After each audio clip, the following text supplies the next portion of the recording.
जो माणूस आपल्या भागाचा नाही, सर्कलचा नाही, एक जो उमेदवार आहे तो डोंबिवलीहून येऊन करंजखेड सर्कलमध्ये निवडणूक लढवणारा, एक दुसरा उमेदवार आहे की तो संभाजीनगर माजी आमदार नितीन पाटलाचा मुलगा, त्याचा पक्षासंग काही संबंध नाही, त्या लोकाला उमेदवारी मिळते.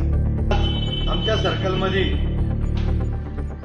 जे बाहेरचे लोक येऊन निवडणूक लढू राहिले त्यांचा काही संबंध नाही की आज आमच्या करंजखेड सर्कलमध्ये निवडणूक लढू राहिला. मला एक जनतेला सांगायचं की बा आज हे लोक, बाहेरचे लोक येऊन आपल्या करंजखेड सर्कलमध्ये निवडणूक लढवू राहिले, पण उद्या या करंजखेड सर्कलच्या जनतेचं जे काम पडल, जिल्हा परिषदला काय मिळतं, ताडपत्री, ट्रॅक्टर, रोटाव्हेटर, मोटर, बकऱ्या, कोंबड्या, सायकली, हे अवजार जिल्हा परिषद मध्ये मिळत्या. मला हे सांगायचं की बा हे अवजार मिळवण्याच्या पत्रासाठी जे पत्र घ्यायचं जिल्हा परिषद सदस्याचं, ते लोक संभाजीनगरला जाईल का कन्नड मार्केट कमिटीत जाईल.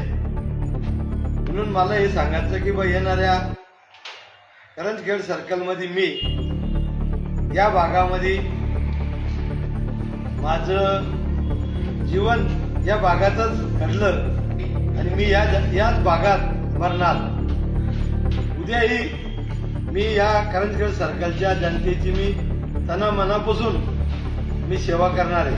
नाना, आत्ताच तुम्ही सांगितलं आहे की शिवसेनेची जी उमेदवारी आहे किंवा तुम्हाला डावलण्यात आलं, त्याचं मुख्य कारण काय असेल? नाही, मुख्य कारण आज देशामध्ये राजकारण, हा खासदार कुठे जातो, तो आमदार कुठे जातो, तो मंत्री कुठे जातो, जे देशात घडतं ते राज्यात घडलं, जे देशात घडलं ते राज्यात घडलं.